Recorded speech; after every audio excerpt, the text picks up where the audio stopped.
Dear student, આપણે આજે યોગશીલ પ્રક્રિયામાં આલ્કીનમાં હાઇપોહેલસ એસિડ HOX ઉમેરવાની પ્રક્રિયા પહોંચ્યા. હેલોજનનું પાણીમાં બનાવેલું દ્રાવણ, 1 મોલ હેલોજન 1 મોલ પાણી, 1 મોલ ક્લોરીન 1 મોલ પાણી એટલે હાઇપોક્લોરસ એસિડ આપે. બ્રોમિન પાણીમાં ઓગાળો તો હાઇપોબ્રોમસ એસિડ આપે. આયોડિન 1 મોલ પાણીમાં ઓગાળો, 1 મોલ પાણીમાં 1 મોલ આયોડિન તો હાઇપોઆયોડસ એસિડ આપે. તો પહેલી વાત તો અહીંયા વિષમભાગી વિભાજન થાય. ઓક્સિજનની વિદ્યુત ઋણતા ફ્લોરિન કરતાં ઓછી, એને ઇલેક્ટ્રોનેગેટિવિટી કહેવાય.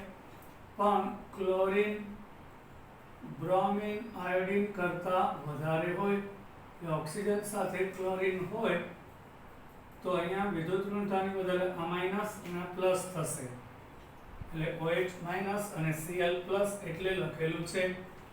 તો આનો પાઈ બંધ તૂટે એટલે એક કાર્બન ઉપર OH અને બીજા ઉપર Cl જશે. પાઈ બંધમાં બંને ઇલેક્ટ્રોન અહીંયા આવી જાય તો માઇનસ અને પ્લસ, હજી પ્લસ જેમાં ખાલી કક્ષક હોય તો અહીંયા OH માઇનસ ઇલેક્ટ્રોન લઈને જોડાય, પ્લસ માઇનસ નાબૂદ થાય. અહીંયા બંને ઇલેક્ટ્રોન છે ત્યાંની ખાલી કક્ષક અને જોડાય એટલે આપણને નિપજ મળશે. આટલો ભાગ એટલે ઇથિલિન, ક્લોરોહાઇડ્રિન કહેવાય, અથવા તો એને 1 ક્લોરો ઇથેનોલ પણ કહેવાય, 1 ક્લોરો ઇથેનોલ. હવે આ આપણો આલ્કીન સંમિત હતો. હવે આપણે પ્રોપીન લઈએ, એમાં હાઇપોબ્રોમસ એસિડ ઉમેરાય તો અહીં માર્કોવની-કોવના નિયમનું પાલન થાય. મતલબ કે વધુ ઋણ ઘટક ઓછા હાઇડ્રોજન વાળા કાર્બન ઉપર જોડાય અને ધન ઘટક અહીંયા 2 હાઇડ્રોજન છે, અહીંયા અસંમિત આલ્કીન છે એટલે માર્કોવની-કોવનો નિયમ લાગુ પડે. અહીંયા સંમિત હતું એટલે અહીંયા OH આવે કે અહીંયા કંઈ ફેર પડે નહીં, પણ અહીંયા આગળ OH આવે ને અહીંયા આગળ બ્રોમિન આવશે એટલે 1 બ્રોમો પ્રોપેન 2 ઓલ નિપજ આપે છે. આવા હાઇપોહેલસ એસિડ સાથે પ્રક્રિયા થવાનો ક્રમ હાઇપોક્લોરસ એસિડનો વધારે, એનાથી ઓછું હાઇપોબ્રોમસ એસિડ, એનાથી ઓછું હાઇપોઆયોડસ એસિડ હોય છે. હવે આપણે આલ્કીનમાં સલ્ફ્યુરિક એસિડ સાથે થતી યોગશીલ પ્રક્રિયા. સલ્ફ્યુરિક એસિડનું બંધારણ જોઈએ તો એમાં OH અને આ રીતે હોય છે. અહીંથી ને H પ્લસ અને માઇનસ વધે એટલે આને OSO3H પણ લખાય કે ઘણીવાર HSO4 માઇનસ લખાય. તો અહીં ઇથિન છે એ સંમિત આલ્કીન છે એટલે ગમે તે એક કાર્બન ઉપર હાઇડ્રોજન એટલે CH2 છે એ CH3 થશે. આનો પાઈ બંધ તૂટે એટલે CH2 સાથે OSO3H છે એટલે ઇથાઇલ હાઇડ્રોજન સલ્ફેટ આપે. આનું નામ થાય ઇથાઇલ હાઇડ્રોજન સલ્ફેટ. હવે 2 શક્યતા છે. જો તે પાણી સાથે પ્રક્રિયા કરે જળ વિભાજન તો ઇથેનોલ બનશે. પાણીમાંથી H પ્લસ અને OH માઇનસ આવે. હવે અહીંયા OH આવી જાય, અહીંયા H પ્લસ આવી જાય આ માઇનસ સાથે એટલે H2SO4 સલ્ફ્યુરિક એસિડનો અણુ છૂટો પડે અને ત્યાં આગળ OH જોડાઈ જાય તો ઇથેનોલ બનશે. એની બદલે ઇથાઇલ હાઇડ્રોજન સલ્ફેટને બધા લેક્ચર ખાસ જોજો ને એકદમ સંગ્રહ સાથે આ બધું જ લખજો તમે એક વખત એટલે ભૂલ ના થાય. અને નીટમાં જે ઉપયોગી છે બધું કરાવવામાં આવે છે. ગરમ કરવામાં આવે એટલે અહીંથી HSO4 જાય, અહીંથી હાઇડ્રોજન જાય એટલે H2SO4, અહીં સલ્ફ્યુરિક એસિડ છૂટો પડે, અહીં CH2 ડબલ બોન્ડ CH2 તો ઇથિન બનશે. હવે પ્રોપીન લઈએ, અસંમિત આલ્કીન છે તો આના 2 ભાગ થયા, H પ્લસ અને O SO3H માઇનસ. તો આનો ઋણ ઘટક ક ઓછા હાઇડ્રોજન વાળા કાર્બન ઉપર જોડાય. અહીંયા OSO3H ધન ઘટક વધુ હાઇડ્રોજન વાળા કાર્બન ઉપર જોડાય એટલે આ બનશે આઇસોપ્રોપાઇલ હાઇડ્રોજન સલ્ફેટ. એનું જળ વિભાજન હાઇડ્રોલાઇસિસ થાય, અહીંથી ને H+ આવશે એટલે H2SO4, અહીંથી OH આવશે, અહીં જોડાઈ જાય એટલે પ્રોપેન ટુ ઓલ નિપજ આપે છે. આ રીતે આલ્કીન સલ્ફ્યુરિક એસિડ સાથે પ્રક્રિયા આપી યોક્સિલ નિપજ આપે છે. હવે આલ્કીનમાં પાણી સાથેની પ્રક્રિયાને જળ વિભાજન કહેવાય. હાઇડ્રેશન, એસિડ ઉદ્દીપકીય હાઇડ્રેશન. પાણીમાંથી બે ભાગ H+ અને OH હોય તો પ્રોપીન છે અસંમિત આલ્કીન છે એટલે માર્કોવની કોવના નિયમ મુજબ OH- ઋણ ઘટક છે તે ઓછા હાઇડ્રોજન વાળા આ કાર્બન ઉપર એક હાઇડ્રોજન, અહીંયા બે ઓછા હાઇડ્રોજન વાળા કાર્બન સાથે જોડાય એટલે પ્રોપેન ટુ ઓલ બનશે અને ધન ઘટક વધુ હાઇડ્રોજન વાળા કાર્બન સાથે જોડાય એટલે પ્રોપેન ટુ ઓલ નિપજ મળે. એટલે 2-મિથાઇલ પ્રોપીન આ પણ એક અસંમિત આલ્કીન છે. H+ એટલે કે HCl, H2SO4 કે HNO3 ઉદ્દીપક તરીકે એસિડ હોવો જોઈએ. પાણીના બે ભાગ H+OH. આ કાર્બન દ્વિબંધ વાળા કાર્બન ઉપર એક હાઇડ્રોજન નથી, અહીંયા બે છે તો ઋણ ઘટક ઓછા હાઇડ્રોજન વાળા કાર્બન સાથે જોડાય અને ધન ઘટક ક વધુ હાઇડ્રોજન વાળા કાર્બન એટલે CH2 છે, આનું પાઈ બંધ તૂટે એટલે CH3 થાય, અહીંયા OH એટલે 1, 2 અને 3 2-મિથાઇલ પ્રોપેન ટુ ઓલ થશે. હવે એક ઇમ્પોર્ટન્ટ નોંધ, જો આપણે 3-મિથાઇલ બ્યુટ 1 આપેલો છે, આ પણ અસંમિત આલ્કીન છે, એમાં એસિડ ઉદ્દીપકની હાજરીમાં જળ વિભાજન થાય તો અહીંયા શું થાય, પાઈ બંધના બંને ઇલેક્ટ્રોન આ બાજુ ખસે એટલે આ ધન ભારિત થશે તો આ તો દ્વિતીયક કાર્બોકેટાયન થયો. બીજા બે કાર્બન આરે જોડાય દ્વિતીયક, એની બાજુનો કાર્બન આ પ્રાથમિક, આ તૃતીયક છે. અહીંથી H- નું સ્થાનાંતર થાય એને આપણે ફેર ગોઠવણી કહેશું. એટલે આની જે ખાલી કક્ષક છે H- બંને ઇલેક્ટ્રોન લઈને આવે એટલે અહીંયા જોડાઈ જાય અને CH2 થઈ જાય, આ ધન ભારિત થઈ જાય એટલે H- નું શિફ્ટિંગ સ્થાનાંતર થયું, અહીંથી H- અહીંયા જાય એટલે તૃતીયક કાર્બોકેટાયન બને. એટલે પેલા કાર્બોકેટાયન બને દ્વિતીયક, એની બાજુનો કાર્બન તૃતીયક હોય એટલે H- નું સ્થાનાંતર થાય અને પછી આપણો ઋણ ઘટક પાણીમાંનો OH અહીંયા જોડાશે એટલે 2-મિથાઇલ બ્યુટેન ટુ ઓલ નિપજ મળશે. અહીંયા OH અને અહીંયા H નહીં એટલે ફેર ગોઠવણી પ્લસ માર્કોવની કોવના નિયમનું પાલન થાય છે. સિંગ HCl હોય તો H+Cl, આનું ઋણ ઘટક અહીંયા ધન નહીં, પણ પેલા પાઈ બંધના ઇલેક્ટ્રોન સ્થાનાંતર પામેલા દ્વિતીયક કાર્બોકેટાયન બને, આમાંથી એક H- નું સ્થાનાંતર થાય એટલે તૃતીયક કાર્બોકેટાયન બને.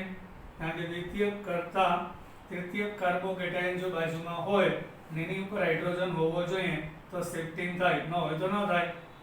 તો એની ઉપર ક્લોરીન જોડાય એટલે 2-મિથાઇલ બ્યુટેન બનશે. અહીંયા પણ ફેર ગોઠવણી પ્લસ માર્કોવની કોવનું પાલન થાય છે.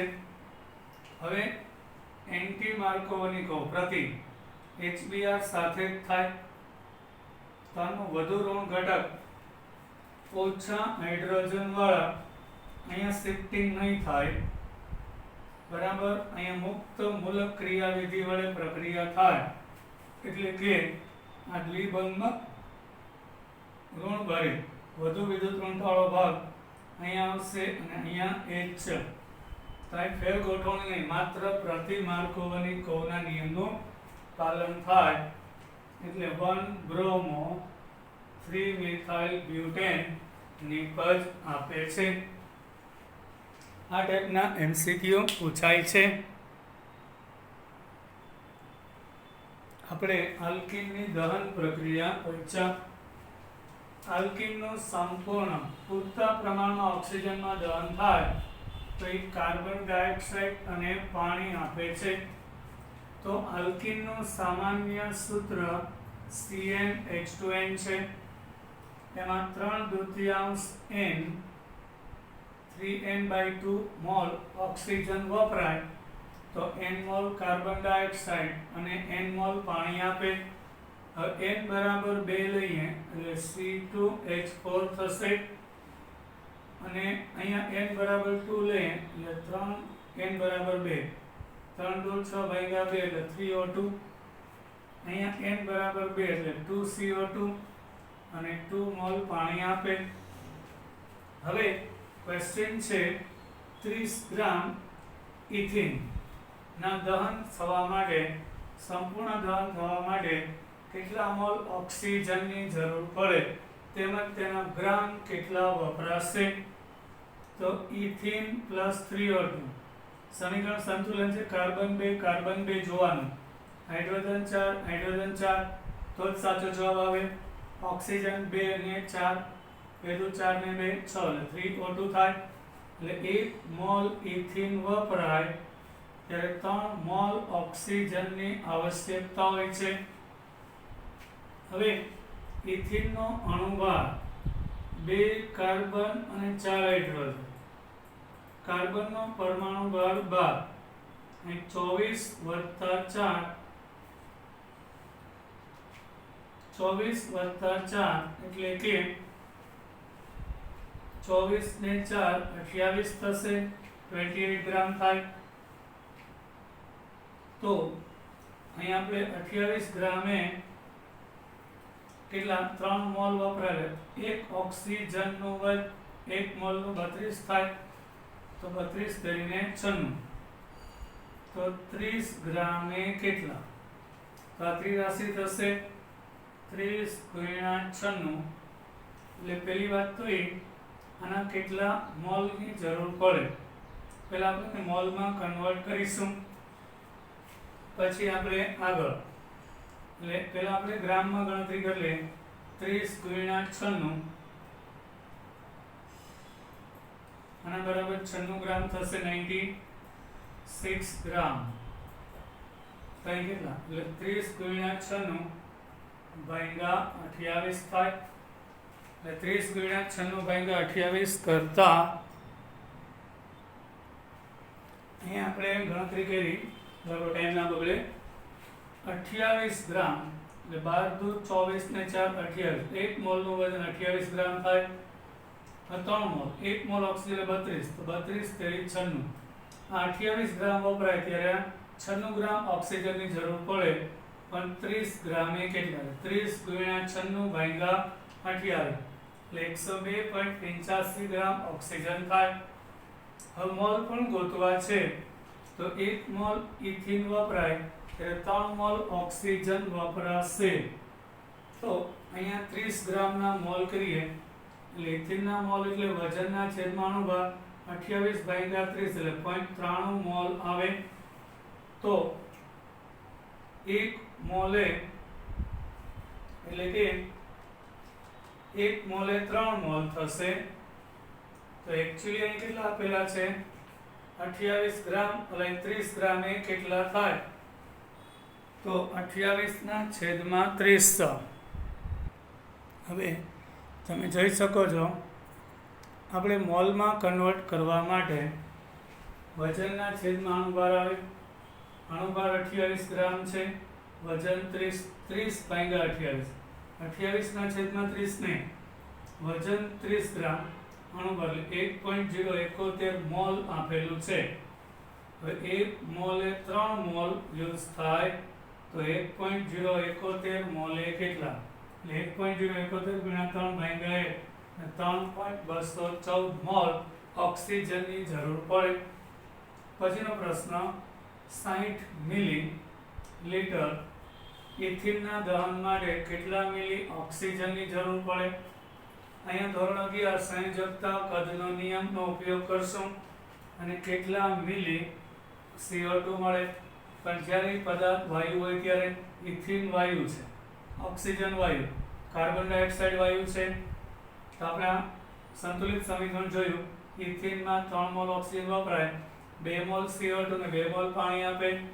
હવે ધારો કે આનું કદ 1 ગણું વપરાય, તો અહીંયા આના 3 મોલ છે, એટલે આ 1 મોલ યુઝ થાય ત્યારે 3 મોલ વપરાય છે, એટલે આ 2 મોલ બનશે. તો દબાણ તાપમાનની સમાન પરિસ્થિતિમાં કદનો નિયમ લાગુ પડે. આ 1 મોલ એટલે આનું કદ 1 ગણું હોય તો આ 3 મોલ, પણ શરત એટલી વાયુ હોવો જોઈએ, તો આનું કદ 3 ગણું વપરાશે. તો આનું કદ છે V, તો અહીં 2V 2 ગણું કદ બને. તો આ 60 મિલી હોય V, તો 3 ગુણ્યા V 6 તેરીને 180 મિલી વપરાશે. અને 2V 60 ગુણ્યા 2 120 મિલી કાર્બન ડાયોક્સાઇડ બનશે. આ થયો સંયોજકતા કદનો નિયમ. આ રીતે જવાબ આપવામાં આવે છે. હવે આપણે આલ્કીનનું ઓઝોનોલિસિસ પરીક્ષા. આલ્કીનની ઓઝોન સાથે પ્રક્રિયા કરતા અસ્થાયી ઓઝોનાઇડ આપે, ત્યારબાદ ઝીંક અને પાણી વડે પ્રક્રિયા કરતા યોગ્ય નિપજ આપે છે. તો આપણે ઉદાહરણ તરીકે 2-મિથાઇલ બ્યુટુઇન આપેલું છે. એની ઓઝોનીકરણ થાય પ્રક્રિયા, એટલે સૌપ્રથમ તો કાર્બન કાર્બન વચ્ચે જે દ્વિબંધ હોય તે તૂટે. 1 ઓક્સિજન અહીંયા અને 2 નીચે, 3 ઓક્સિજન ઉમેરાઈ જાય, એનો બંને બંધ તૂટે. 1 ઓક્સિજન ઉપર, આ 2 કાર્બનની વચ્ચે અને 2 નીચે આવી જાય, અસ્થાયી ઓઝોનાઇડ બનશે. ત્યારબાદ ઝીંક અને પાણી વડે પ્રક્રિયા કરતા 1 અને 2 ટુકડા થાય. હવે આ કાર્બન ઉપર 2 CH3 તો છે જ, અને 1 ઓક્સિજનની સંયોજકતા, 1 કાર્બનની બાકી, એ 2 જોડાઈ જાય, એટલે CH3COCH3 પ્રોપેનોન બનશે. અને અહીંથી જો CH3CH કાર્બનનો એક બંધ બાકી, અહીંથી ઓક્સિજન, એ 2 જોડાઈ જાય, એટલે CH3CHO એલ્ડિહાઇડ ઇથેનોલ બનશે. પરંતુ જો આજે અસ્થાયી ઓઝોનાઇડ બન્યું, એનું ઝીંક અને પાણી સાથે પ્રક્રિયા થવાની બદલે જો રિડક્શન થાય, તો રિડક્શન કરતા લિથિયમ એલ્યુમિનિયમ હાઇડ્રાઇડ છે, તો અહીંથી ને બંધ તૂટે, એટલે આ કાર્બન ઉપર 1 બંધ, આનો 1 બાકી, અહીં બંને જગ્યાએ HH આવી જાય, તો CH3CHOH અને CH3, એટલે 1 2 3 પ્રોપેન્ટોલ બનશે. અહીંયાથી જે ભાગ વધ્યો, અહીંયા એક હાઇડ્રોજન અને અહીંયા એક હાઇડ્રોજન આવી જાય, CH3CH અહીંયા, CH3CH2OH, તો ઇથેનોલ મળશે. હવે આવું ઓઝોનોલિસિસનો ઘણા બધા પ્રશ્ન પૂછાય છે. દ્વિબંધનું સ્થાન નક્કી કરી શકાય છે. દ્વિબંધનું સ્થાન જાણવાની રીત નિપજ પરથી કે મૂળ આલ્કીન કયો છે એની એક ટ્રીક છે. તમને જે નિપજ આપેલી હોય તો મૂળ આલ્કીન કયો હશે, કે દ્વિબંધ કયા છે ચેક કરવું છે, તો નિપજ ઉપરથી આલ્કીન પૂછાય. નીટમાં ઘણી વખત આવું પૂછાય ગયું. તો આપણો જે CH3 CH3O છે, C સાથે ડબલ બોન્ડ અહીં રાખવામાં આવશે, પછી CH3COOH, આ 2 ઓક્સિજન દૂર કરવાના, આ ટ્રીક છે. એટલે CH3CH3, આવું પ્રક્રિયા થાય નહીં, આ 2 નિપજ મેળવી કેમાંથી બની એ શોધવા માટેની રીત. અહીંથી 2 ઓક્સિજન જાય, એટલે કાર્બનના 2 બંધ, આના 2 બંધ બાકી, એક જોડાઈ જાય, એટલે CH3CCH3 ડબલ બોન્ડ CH એટલે મૂળ પ્રક્રિયક 2 મિથાઇલ બ્યુટેન હોવો જોઈએ, આવી ખબર પડે. હવે આઈએમપી પ્રક્રિયા છે ઓક્સિડેશન કરતા બેયરનો પ્રક્રિયા, મતલબ કે બેઝિક KMnO4 હોય આલ્કલાઇન એને બેયરનો પ્રક્રિયક કહેવાય. તો આલ્કીનમાં બેયરનો પ્રક્રિયક એટલે KMnO4 અને દ્રાવણ કેવો H નો હોય, આલ્કલાઇન ખાલી OH લખાય ઘણી વખત, અને ઓક્સિડેશનની સંજ્ઞા O અને જલીય દ્રાવણ એટલે પાણી. અહીં KMnO4 છે એનો જાંબલી રંગ છે, એમાંથી MnO2 કથાઈ રંગનો પદાર્થ બનશે.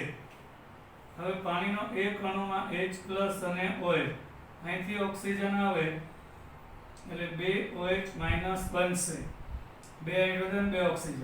હવે આનો પાઇ બંધ તૂટે એટલે બંને કાર્બન ઉપર એક OH આવી જાય એટલે ઇથિલિન ગ્લાયકોલ મળશે.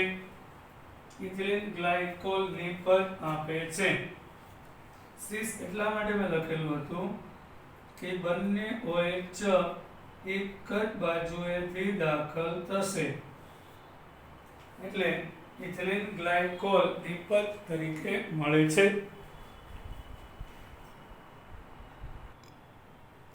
આલ્કીનની વિસ્થાપન પ્રક્રિયા. આપણે વિચાર આવે કે આલ્કીનમાં તો પાઇ બંધ છે, ઓક્સિલ આપે. હા, આલ્કીન ઊંચા તાપમાને વિસ્થાપન પ્રક્રિયા આપશે એને એલાયલિક વિસ્થાપન કહેવાય. હવે એલાયલિક સ્થાન એટલે શું? તો કે કાર્બન કાર્બન વચ્ચે દ્વિબંધ હોય, એના પછી એકલ બંધ હોય, અને આ દ્વિબંધ વાળા કાર્બન પછી એકલ બંધ અને ન્યા હાઇડ્રોજન હોવો જોઈએ. તો ઊંચા તાપમાને મુક્ત મૂલક ક્રિયાવિધિ દ્વારા વિસ્થાપન આપે છે. જ્યાં દ્વિબંધ છે એના પછી એકલ બંધ, એની ઉપરનો હાઇડ્રોજન એનું મુક્ત મૂલક થાય. અહીંથી એક ઇલેક્ટ્રોન કાર્બન અને એક હાઇડ્રોજન બે લઈને છૂટા પડે.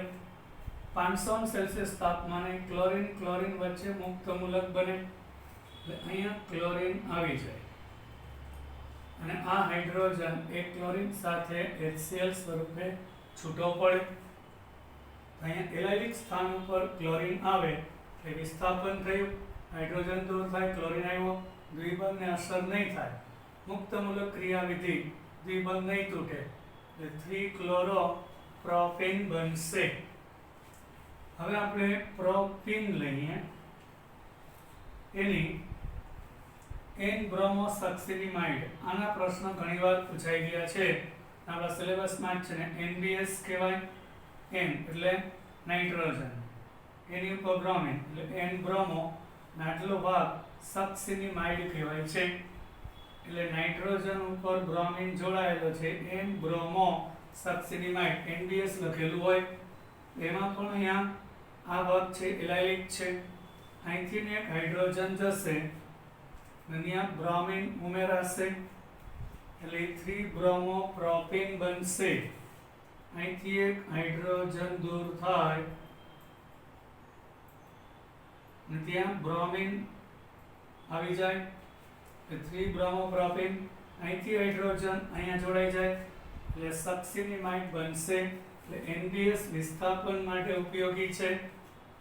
હવે આપણે ટોલ્યુઇન લઈએ. હવે નોંધ, ઇથિન છે વિસ્થાપન પ્રક્રિયા ન આવે કારણ કે દ્વિબંધ પછી એકલ બંધ અને પછી કાર્બન હોવો જોઈએ, તેમાં એલાયલિક સ્થાન હોતું નથી. હવે ટોલ્યુઇન એટલે કે અહીંયા 3 પાઇ બંધ, અહીં તમે જો દ્વિબંધ પછી એકલ બંધ એટલે આ જે સ્થાન છે એલાયલિક સ્થાન કહેવાય. તો NBS દ્વારા અહીંથી એક હાઇડ્રોજન દૂર થશે, અહીંયાથી ને એક હાઇડ્રોજન દૂર થશે, ત્યાં બ્રોમિન આવે તો બેન્ઝાઇલ બ્રોમાઇડ આપે છે.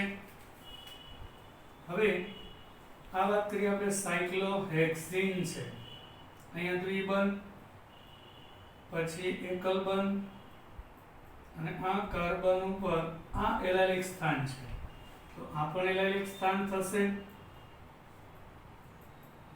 તો અહીંથી ને હાઇડ્રોજન કેમ દૂર ના થયો? અહીંથી જ દૂર થયો, કારણ કે આ કાર્બન તૃતીયક છે અને આ કાર્બન દ્વિતીયક છે.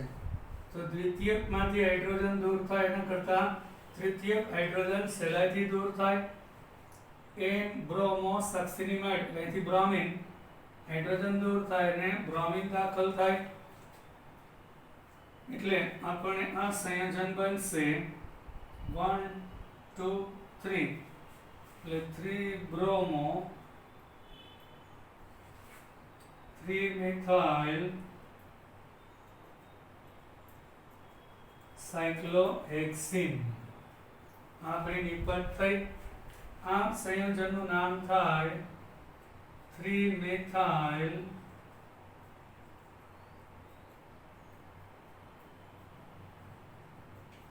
સાયક્લોહેક્સિન. ક્રિયાશીલતાની વધારે 1, આ 2, આ 3, દ્વિબંધ અહીંથી સ્ટાર્ટ થયું, અહીંથી ના આપી શકાય, એટલે 3 મિથાઇલ સાયક્લોહેક્સિન માંથી 3 બ્રોમો 3 મિથાઇલ. આ બંને પૂર્વક છે, બ્રોમિન વાળો પહેલા લખાય, એમ વાળો પછી. આ રીતે વિસ્થાપન પ્રક્રિયાઓ આપે છે. હવે આપણે આલ્કીનનું પોલિમરાઇઝેશન પહોંચ્યા. આલ્કીનમાં પાઇ બંધ તૂટીને અણુ એકબીજા સાથે જોડાય, લાંબી શૃંખલા બનાવે, એને પોલિમરાઇઝેશન કહેવાય. તો આપણે ઇથિન લઈએ, એમાંનો પાઇ બંધ તૂટે એટલે બંને કાર્બનના એક એક બંધ બાકી રહેશે. આગળ n લખ્યું એટલે n મોલ અણુ. તો આવા 5 પાસે રહેલા અણુઓના પાઇ બંધ તૂટે તો એ મુક્તમૂલક ક્રિયાવિધિ વડે પણ થાય. ઊંચા તાપમાને મુક્તમૂલક ક્રિયાવિધિ વડે થાય. એટલે પાઇ બંધ તૂટે ત્યારે બંને પોતપોતાના ઇલેક્ટ્રોન લઈને મુક્ત થાય અને આજુબાજુના મુક્ત મૂલક સાથે જોડાય અને લાંબી શૃંખલા બનાવે.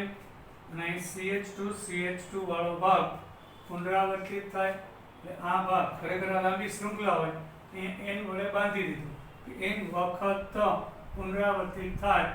ઇથિનમાંથી બનતો પોલિથીન એક પોલિમર પદાર્થ છે, જે આપણા ઘરની અંદર પોલિથીન બેગ ઝબલા આવે છે પેકિંગ માટેના, એક પોલિમર પદાર્થ પોલિથીન બેગ કહેવાય છે.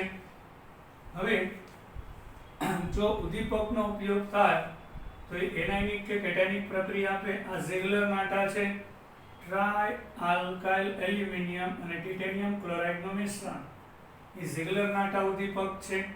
આનો પાઇ બંધ તૂટે પ્રોપીનમાં, એટલે બે કાર્બનના એક એક બંધ બાકી રહેશે.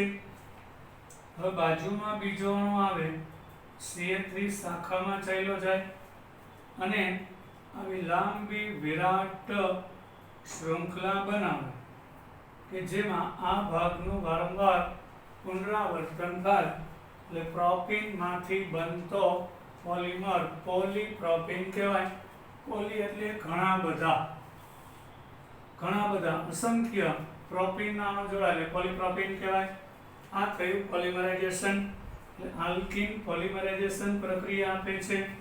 હવે આલ્કીનની સમઘટકતા, આલ્કીનને જ્યારે 500 થી 700 અંશ તાપમાને અથવા તો એલ્યુમિનિયમ ક્લોરાઇડ કે એલ્યુમિનિયમ સલ્ફેટ જેવા ઉદ્દીપકની હાજરીમાં ગરમ કરીએ તો એના સમઘટક રચાય. તો પહેલું છે બ્યુટ-1-ઇન, એટલે પહેલા કાર્બન ઉપર દ્વિબંધ છે તો એના અંદર ફેરફાર થઈ આ પાઇ બંધ અહીંયા આવશે, એટલે હાઇડ્રોજન અહીંયા શિફ્ટ થઈને જશે.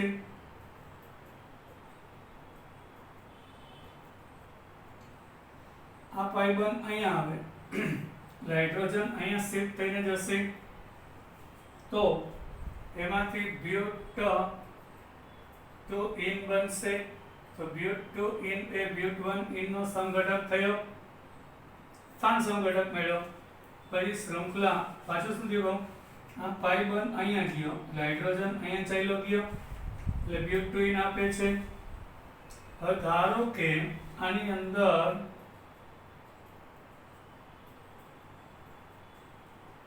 પાઈ બંધ છે ન્યા છે, પરંતુ અહીંયા CH3 આવે છે, અહીંયા H આવી જાય, એટલે CH2 પર H આવી જાય અને અહીંયા CH3 આવી જાય, તો એ શૃંખલા સંઘટક આપે 2 મિથાઇલ પ્રોપીન આપે છે. હવે આપણે આલ્કીન પૂરું થયું, બે જ પોઈન્ટ બાકી રહેશે, આલ્કાઇન અને એરિન સંયોજનો. બાય.